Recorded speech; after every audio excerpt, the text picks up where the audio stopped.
अस्सलाम वालेकुम। Programme replay के साथ मैं हूं आपका होस्ट इमरान सिद्दीक। और पाकिस्तान सुपर लीग में जैसे हमने पहले कहा था वन साइडेड मुकाबलों का सिलसिला जारी है। कल एक और वन साइडेड मुकाबला और बहुत ज़्यादा ही हो गया क्योंकि मुल्तान सुल्तान्स की टीम सिर्फ 89 रन पर आउट हुई और कोयटा ग्लैडिएटर्स ने 41 गेंदों पर यह हदफ यानी 6.5 ओवर्स में अबूर कर लिया और 10 विकेटों से सबसे बड़ी कामयाबी उन्होंने हासिल की। मुल्तान सुल्तान्स का अब पाकिस्तान सुपर लीग में सफ़र तकरीबन ख़त्म हो चुका है। एफएन बर्ड्स शुरू हो चुके हैं, वो भी जब वो अपने तीनों मैचेस अच्छे मार्जिन से जीतें क्योंकि उनका रन रेट भी माइनस में है।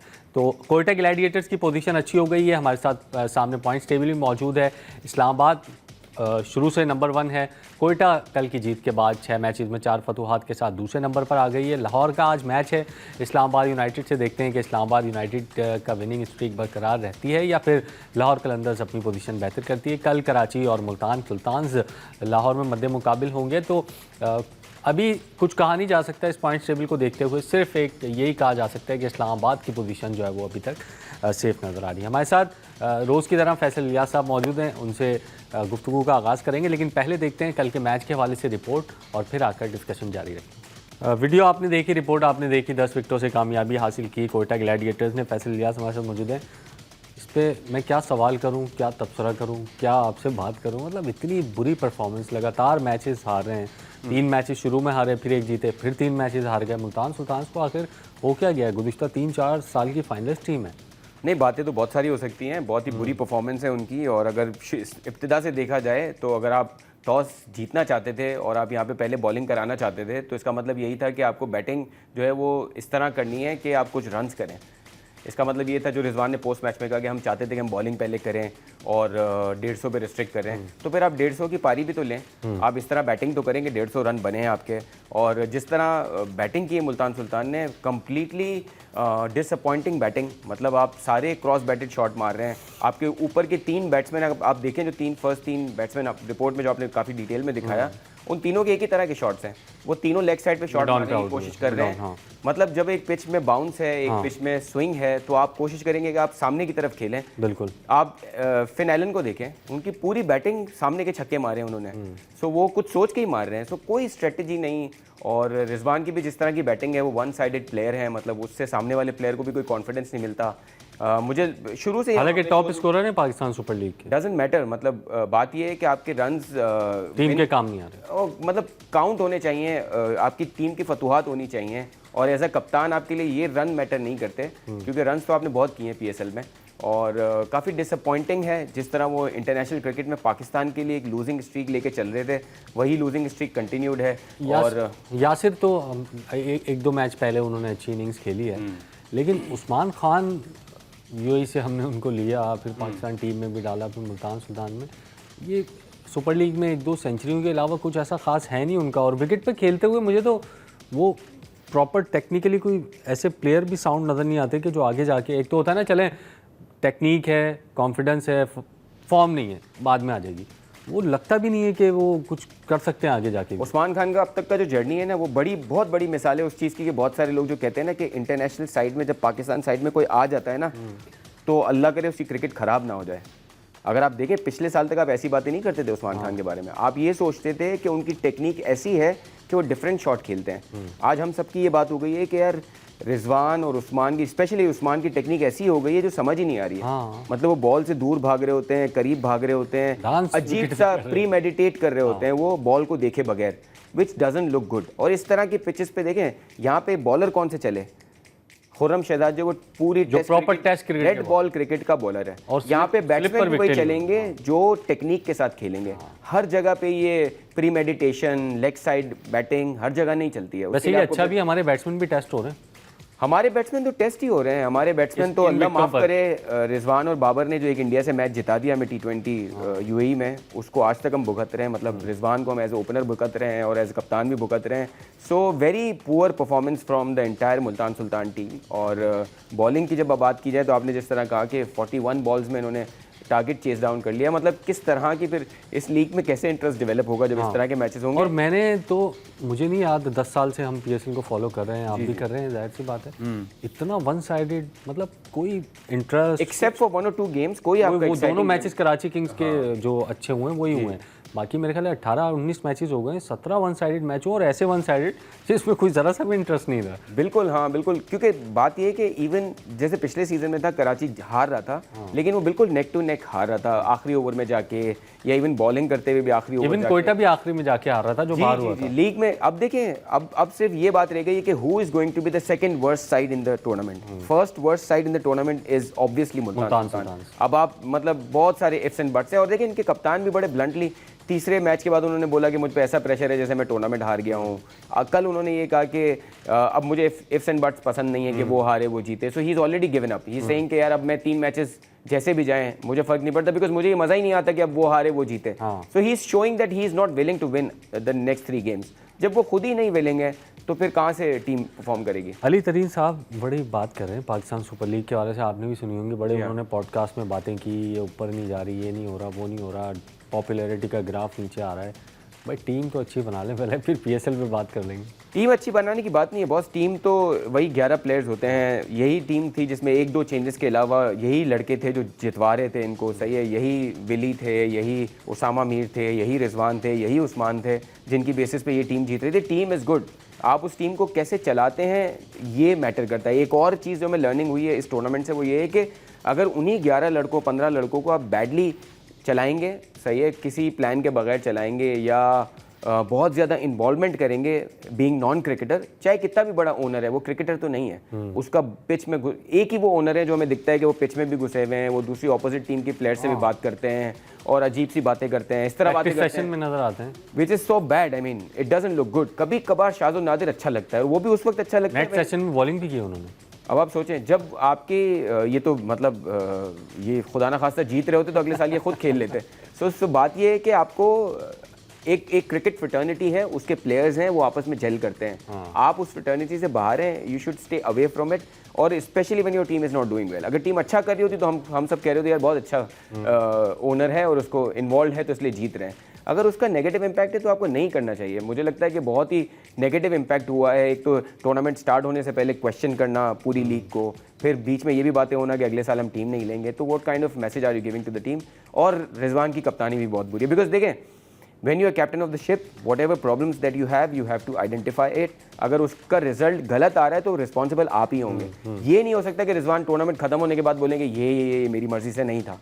Otherwise you are the captain, you are the best player of the team. आप पीसीबी के कॉन्ट्रैक्ट है उनके पास, ए रेटेड प्लेयर है, आपको तो there is nothing to lose. I mean आप बोल सकते हैं कि जो चीज़ सही नहीं है, लेकिन आप खेल रहे हैं, आप फ्रस्ट्रेशन भी दिखा रहे हैं, पूरी टीम की गलतियां भी दिखा रहे हैं, लेकिन आप खेले जा रहे हैं, हारे जा रहे हैं। एक मेरे जहन में भी एक सवाल आ रहा था, शायद मैं गलत हूँ, लेकिन पिछले 4-5 मैचेस में हमने देखा रिजवान विकेट कीपिंग नहीं कर रहे थे। जी हाँ, जी हाँ, जी हाँ। तो उससे कैप्टनसी में कोई फ़र्क आता है? क्योंकि एक कीपर की हैसियत से पूरा मैच कवर करना ग्राउंड को और एक डिफरेंट फील्ड पोजीशंस पे कवर करना, थोड़ा फ़र्क तो आता है। कल गफ्फार साहब ने ये पूछा था कि what is the one thing that Multan Sultan need to correct. मैंने कहा सबसे पहली चीज़ ये करनी चाहिए कि रिजवान को एज ए कीपर कैप्टन बनना चाहिए, कीपिंग उनको करनी चाहिए, बिकॉज वो जो फील्डिंग पोजीशन लेते हैं उसमें भी वो स्ट्रगल करते हैं। अगर वो लॉन्ग ऑफ पे या लॉन्ग ऑन पे खड़े होते हैं, उनकी हाइट कम है, no matter what how good fielder you are, लेकिन आप एक सर्टन लेवल से ऊंची तो जंप नहीं कर सकते। बिल्कुल। वहाँ पे हमने देखा था एक मैच में उनके मतलब जो प्लेयर फॉर्म में था उसका कैच वो मिस हुआ हाइट की वजह से। So as a keeper he should play as a keeper. और मैसेज देते रहते हैं वो बॉलर्स को, मैसेज तो अब नहीं देते, मैसेज अब कहाँ देते हैं? एज ए कीपर वो आसान होता है। अच्छे वक्तों में दे रहे थे। देखिए यही बात होती है, जब आप अच्छे वक्त होते हैं ना तो हर कोई बात करना चाहता है, इन्वॉल्व होना चाहता है। जब बुरा वक्त होता है ना उस वक्त देखा जाता है कि बंदा कितना इन्वॉल्व। अच्छा, अब हमें पता लगा सरफराज अहमद क्यों चूकते थे, क्योंकि मैंने रिजवान को भी 2-3 मैचेस में देखा है कि बड़ा गुस्सा किया उन्होंने और मनरो से भी लड़ गए थे, फिर बाबर आजम भी बड़ा गुस्सा करते हैं। तो ये जब कैप्टनसी हाथ में आती है फिर पता लगता है कि सरफराज अहमद जो है वो क्यों गुस्सा करते थे। When things are not going well, this is where your captain comes in और उसकी कैप्टनसी, उसकी पर्सनैलिटी वो सब सामने आती है। अब देखें, unfortunately Rizwan has been a good player for Pakistan और इतने बुरे तरीके से एक्सपोज होना as a player, as a captain is not good. और इन टर्म्स ऑफ नंबर्स तो आपको लगेगा कि वो टॉप पे रन स्कोरर हैं, बट टीम की परफॉर्मेंस इतनी बुरी है। उस्मान भी 5 रहे हैं इन terms of number of run scored, but the team is not doing well. बिल्कुल। और मुल्तान सुल्तान के पास अब आखिरी 3 मैचेस हैं, देखते हैं कि वो किस तरीके की परफॉर्मेंस दिखाते हैं। चांसेस अभी ख़त्म नहीं हुए, इम्पॉसिबल नहीं है, लेकिन बहुत मुश्किल ज़रूर है। प्रोग्राम में वक्त हुए ब्रेक का, ब्रेक के बाद वापस आते हैं।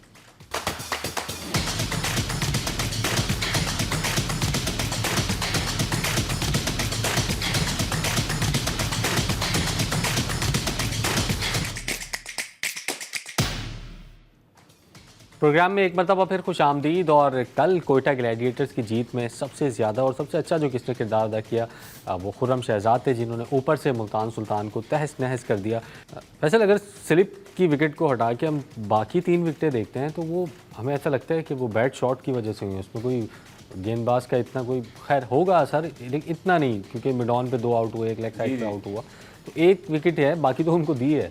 बिल्कुल बिल्कुल। खुर्रम शहजाद को शुरू में आप देखें वो लेंथ के लिए स्ट्रगल कर रहे थे, उनकी बॉल काफ़ी आगे पिच हो रही थी, गुड लेंथ पे नहीं आ रही थी। उस पर अगर जैसे मैंने शुरू में कहा था पहले हाफ में, अगर उस पर स्ट्रेट मारने की कोशिश की जाती या स्ट्रेट खेलने वाले कोई प्लेयर होता तो उसका फ़ायदा ले जाता।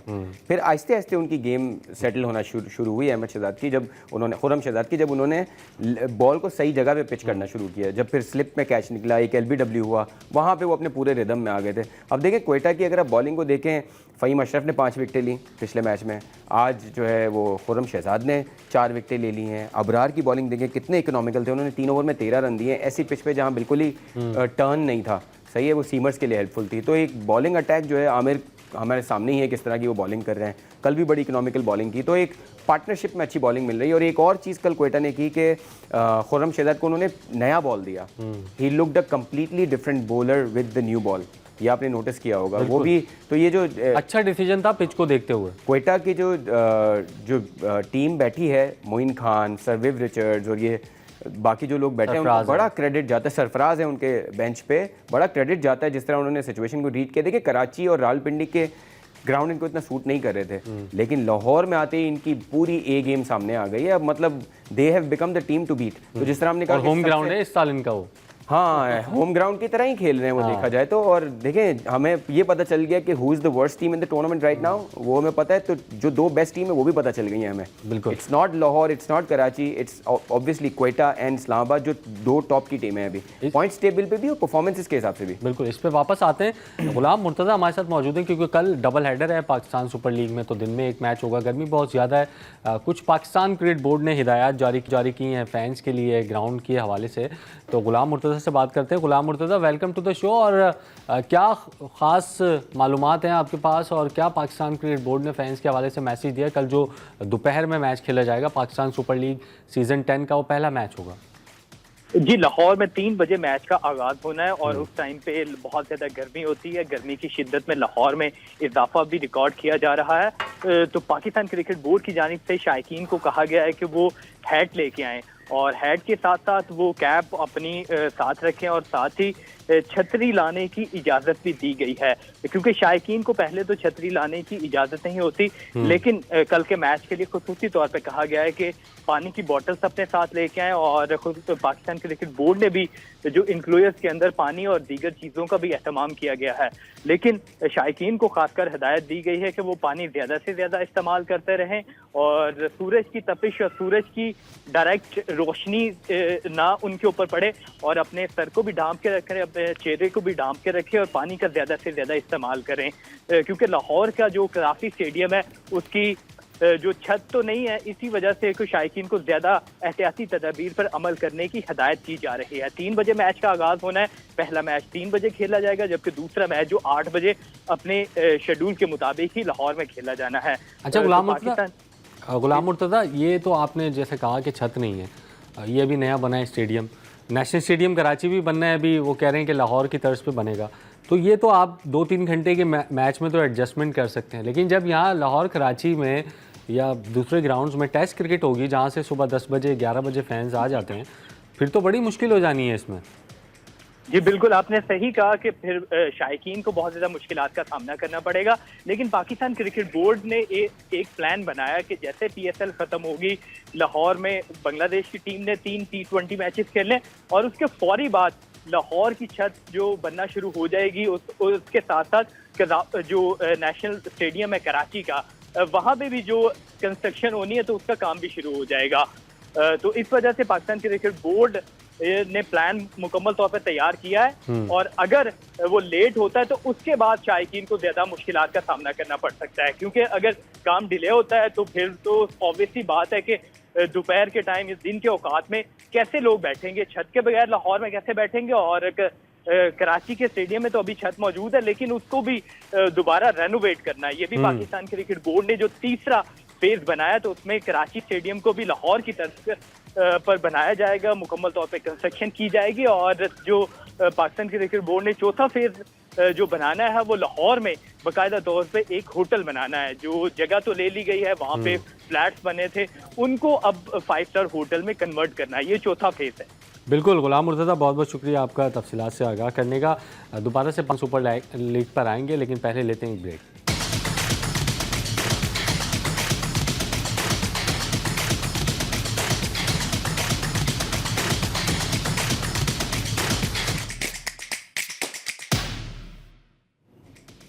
प्रोग्राम में एक मरतबा फिर खुश आमदीद। और आज पाकिस्तान सुपर लीग में इस्लामाबाद यूनाइटेड और लाहौर कलंदर्स की टीमें मद्दे मुकाबिल होंगी। इस्लामाबाद यूनाइटेड तो सेफ है, लेकिन लाहौर कलंदर्स के लिए मैच बड़ा इंपॉर्टेंट है। वो जीतते हैं तो पॉइंट्स टेबल पर ऊपर आएंगे और प्लेऑफ के लिए अपने जो इम्कानात हैं वो बढ़ा लेंगे। फैसल, क्या समझते हैं, लाहौर की टीम भी राइट टाइम पे जो है वो पीक कर रही है। इस्लामाबाद तो हमेशा से ही मेरे ख्याल है 10-11 मैचेस हो गए लगातार जीत रहे हैं। पिछले PSL में 5-6 लगातार जीते, अभी 5 जीत गए हैं, रिकॉर्ड भी बन गया है। तो कैसा देख रहे हैं आज का मैच? लाहौर की टीम तो अभी पीक नहीं कर रही है। उन्होंने एक मैच हारा, फिर 2-3 जीते, फिर उसके बाद 2 मैचेस हारे हैं। तो लाहौर तो अभी काफ़ी स्ट्रगल कर रहा है एक तरह से, बिकॉज उनके तीसरे नंबर पर तो है ना अभी। हाँ, तीसरे नंबर पे हैं, 6 पॉइंट्स हैं, कराची के भी 6 पॉइंट्स हैं, but they have played bad games. आखिरी 2 क्वेटा से भी हारे हैं वो मैच। इसका ये अच्छी बात है कि उनके प्लेयर्स कुछ अच्छी परफॉर्मेंसेस दे रहे हैं। बॉलिंग में थोड़ा वो स्ट्रगल कर रहे हैं। सिकंदर रज़ा की हमने देखी, बैटिंग बड़ी अच्छी आई है उनकी तरफ से। फ़खर जब चलते हैं तो बहुत अच्छा चलते हैं। अब्दुल्ला शफीक, ऑन पेपर हमने हमेशा बात की कि लाहौर की टीम ऑलमोस्ट अनबीटेबल है।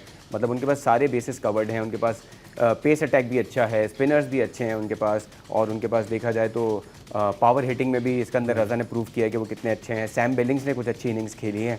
सो it's going to be a tough game, मतलब दोनों साइड्स के लिए, बिकॉज इस्लामाबाद कोशिश करेगा कि अपने सुप्रेमेसी को बरकरार रखे और विनिंग स्ट्रीक को ना तोड़े, और उसी तरफ लाहौर सोचेगा कि यार अब हम 3rd पे आ गए तो 8 पॉइंट के साथ अपने आप को सेव करें प्लेऑफ्स को खेलने के लिए। So it's going to be a good game. और ये मैच अगर लाहौर में हो रहा है तो इस्लामाबाद के लिए थोड़ा सा चैलेंजिंग होगा, बिकॉज लाहौर इस कंडीशन में खेल चुका है, उसने देख लिया है। उन्होंने कुछ 180 चेज भी किए मुल्तान के अगेंस्ट। इस्लामाबाद का पहला मैच होगा लाहौर में। सो ये एक डिसाइसिव फैक्टर होगा इस्लामाबाद के लिए कि वो लाहौर में आके किस तरह एडजस्ट करते हैं। अब तक तो उन्होंने हर जगह सही परफॉर्म किया है, बिल्कुल। सो यू कैन एक्सपेक्ट कि वो अडाप्ट कर जाए। पहले मैच में उन्होंने हराया भी है उसको, लाहौर कलंदर्स को। आपने बॉलिंग की बात की लाहौर कलंदर्स की, शाहीन तो ऊपर से अच्छी बॉलिंग कर रहे हैं, लेकिन हारिस रऊफ हम देख रहे हैं गुज़िश्ता 3-4 मैचेस में 54 भी पड़े उनको 3 ओवर्स में, 45, 46, 47, 48 इस तरह से रन दे रहे हैं। तो लाहौर के लिए बड़े इंपॉर्टेंट होते हैं ये जो बीच में आके ओवर्स करते हैं।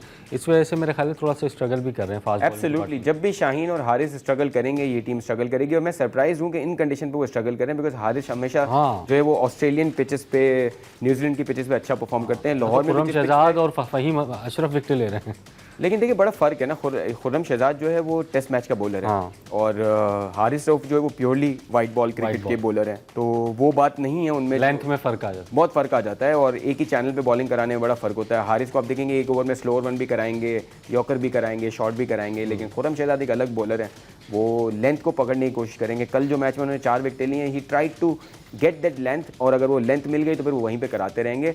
मेरा कहने का मतलब ये है कि ऑस्ट्रेलियन, कल भी जो पिच यूज़ हुई वो ऑस्ट्रेलियन सॉइल है। अगर वो सॉइल है तो यहाँ पे हारिस और शाहीन को बहुत हेल्प मिलनी चाहिए। कल जिस तरह पोस्ट मैच में वकार यूनुस और बाकी जो बॉलर्स बात कर रहे थे, वो यही कह रहे थे कि even if the pitch is helping the pacers को एडजस्ट करना पड़ता है, किस तरह वो बॉल को ग्रिप करते हैं, किस लेंथ पे वो कराते हैं, किस तरह यूटिलाइज करते हैं, वो इंपॉर्टेंट होगा, which is missing from Haris Rauf. और आप उम्मीद करते हैं कि ये बॉलर्स कम बैक करेंगे और अच्छा खेलेंगे लाहौर के लिए। बिल्कुल, देखते हैं कि लाहौर कलंदर्स की टीम इस्लामाबाद यूनाइटेड को रोकने में कामयाब होती है या नहीं, क्योंकि 5 मैचेस वो लोग लगातार जीत गए हैं। प्रोग्राम में वक्त हुआ एक ब्रेक का, ब्रेक के बाद वापस आए।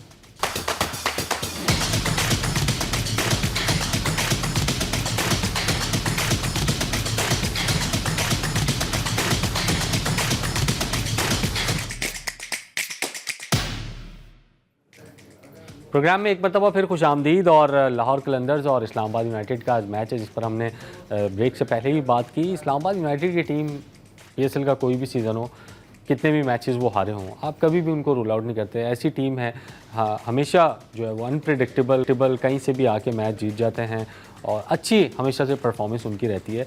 तो लगता है आपको कि आज उनकी विनिंग स्ट्रीक टूटेगी, कि जिस किस्म का वो गेम खेलते हैं, जिस किस्म की उनकी अप्रोच होती है हर गेम में, सामने वाली साइड हमेशा ही अंडर प्रेशर रहती है उनके खिलाफ। मुझे लगता है कि वो अपनी बेंच पे ट्राई करेंगे कि और कोई, क्योंकि देखें आज वो पिच होने वाली है, अगर लाहौर की पिच है जिसमें सीम है, स्विंग है, बाउंस है, तो उनके बेंच पे अगर कोई पेसर्स हैं तो वो उनको ट्राई करना चाहेंगे। मेरे ख्याल में नसीम शाह के जो एक भाई हैं हुनैन शाह, उनको उन्होंने ट्राई नहीं किया है। He could be tried today. उसके साथ साथ वो कोशिश करेंगे कि पेस अटैक को अपने और मजबूत करने की कोशिश करेंगे। और बेंच पे वैसे तो उन्होंने नवाज़ को ट्राई कर लिया, उन्होंने इमर्जिंग में कोई उनके पास एक आध बैटिंग का ऑप्शन है, they will try to see that player also, और ये करना चाहिए बिकॉज इस्लामाबाद प्ले ऑफ से पहले इस्लामाबाद के बाद अब ऑप्शन है प्ले ऑफ से पहले और इन प्लेयर्स की, बिकॉज देखिए PSL का एक मकसद ये भी तो है ना कि आपको नए टैलेंट को नर्चर करना है, उनको प्लेटफॉर्म देना है। तो this is the right time for Islamabad to show कि इन प्लेयर्स के पास क्या टैलेंट है, बिकॉज उन्होंने कोशिश की भी है, नवाज़ को भी उन्होंने खिलाया है। सो आज लगता है कि आज पेसर्स और नए बैटर्स को ट्राई करने का दिन होगा इस्लामाबाद के लिए, और उसमें अगर वो एक आध मैच हारते भी हैं तो आई डोंट थिंक के too much is going to go away from Islamabad, because वो अब तक की 10 पॉइंट के साथ सबसे टॉप की टीम है। जाते जाते प्रिडिक्शन इस्लामाबाद और Lahore. In terms of what's happening right now, मुझे लगता है Islamabad is the favourite team, लेकिन on paper Lahore is also very strong, so it's a 50-50, but I will say Islamabad could make it today also. Thank you so much Faisal. और जाते जाते अब्दुल समद जो कि पेशावर ज़ल्मी के बैटर हैं, उन्होंने हमारे नुमाइंदे गुलाम से गुज़िश्ता रात जो है वो बातचीत की है जब पेशावर ज़ल्मी का प्रैक्टिस सेशन हो रहा था। उनका कहना था कि इंज़मामुल हक ड्रेसिंग रूम में मौजूद हैं, उनसे काफ़ी सीखने का मौका मिल रहा है। आप अब्दुल समद की गुफ्तगू सुनिए और हमें दीजिए इजाज़त। अल्लाह हाफ़िज़। जी, पेशावर ज़ल्मी के अब्दुल समद हमारे साथ मौजूद है और पेशावर ज़ल्मी 2 मैचेस जीत चुकी है। लाहौर में अच्छा आगाज़ हुआ है। समद भाई, एक तो बताइएगा कि इंज़मामुल हक क्योंकि प्रेसिडेंट भी है पेशावर ज़ल्मी के, खुद भी मिडल ऑर्डर में खेलते, बहुत बड़ा नाम था कि चेज़ करने के लिए उन्हें कहा जाता था कि उनसे बेहतर कोई चेज़ करने वाला नहीं है, पूरी दुनिया में उनका नाम था। आप भी मिडल ऑर्डर में खेलते हैं, क्या इस तरह की चीज़ें ज़हन में आती हैं, उनसे सीखने को कुछ मिलता है? जी बिल्कुल ऐसा ही है, जिस तरह वो लिविंग लेजेंड है हमारे पास, हमारी ब्लेसिंग है कि हम उनके साथ ड्रेसिंग रूम शेयर कर रहे हैं, और बहुत सी चीज़ें वो हमें बताते भी हैं और मुझे बहुत फ़ायदा हो रहा है। और इंशाल्लाह आपको नज़र भी आएगा आगे जिस तरह क्रिकेट चल रही है, इंशाल्लाह खेलते भी नज़र आएंगे और उनकी अंडर गाइडेंस बहुत अच्छा रहेगा इंशाल्लाह। पहले साल ही आप जब चैम्पियन कप खेले तो आपका नाम प्रोमिनेंट हुआ, आपने परफॉर्म भी किया, तो उससे कितनी एक्साइटमेंट मिलती है? पाकिस्तान को भी रिप्रेजेंट कर चुके हैं आप। जी देखें, जिस तरीके से परफॉर्मेंस चल रही है आपको पता है एक्सपेक्टेशंस बढ़ जाती हैं, तो कोशिश कर रहा हूँ अपनी मेहनत से कि इन चीज़ों को, एक्सपेक्टेशन जितनी भी हैं हमारे पूरे पाकिस्तान की एक्सपेक्टेशन है मेरे से, तो इंशाल्लाह कोशिश करता रहूँगा कि परफॉर्मेंसेस करते रहें और पाकिस्तान का नाम रोशन करें। और मिडल ऑर्डर में पाकिस्तान के पास बैटर मौजूद नहीं है। ज़्यादातर कहा जाता है कि ओपनिंग में तो बैटर्स हैं लेकिन मिडल ऑर्डर में नहीं है, तो उसके लिए ख़ासकर ज़हन में तैयारी है कि उस तरह की पावर हिटिंग भी करनी है, आवाम की जो ख्वाहिशात है उसके ऊपर पूरा भी उतरना है कि जो लोगों की जानिब से कहा जाता है कि अब्दुल समद में वो स्पार्क भी नज़र आता है। जी बिल्कुल ऐसे ही है कि सब चीज़ें आइडिया माइंड में चल रही हैं और प्रैक्टिस भी उस हिसाब से चल रही है। इंशाल्लाह कोशिश करूँगा जिस तरह की सिचुएशन मिले और उसके हिसाब से खेलने की कोशिश करें, और जितने कोशिश करते, मिडिल ऑर्डर का काम है मैचेस फिनिश करना, तो कोशिश करूँगा इंशाल्लाह अपनी इनिंग से अपनी टीम को जिताऊँ जितना हो सकता है। और कितने होपफुल हैं कि पिछले सीज़न की तरह और उससे पहले अदवार में भी पेशावर ज़ल्मी तमाम प्ले ऑफ खेली है, तो इस दफ़ा भी प्ले ऑफ और उसके बाद फाइनल खेलने का है? जी बिल्कुल, इस तरीके से कोई भी टीम है, हम जिस तरह खेलते हैं हमारी एक टीम जेल हो चुकी हुई है और हम लोग जीतने के लिए खेल रहे हैं, और इंशाल्लाह हम इंशाल्लाह जीतेंगे और प्ले ऑफ्स के बाद इंशाल्लाह आगे भी कोशिश करेंगे ट्रॉफ़ी उठाएँ। इंज़मामुल हक की जानिब से बहुत ज़्यादा उन्हें अप्रिशिएट भी किया जाता है और उनसे काफ़ी कुछ सीखने को मिल रहा है। जी।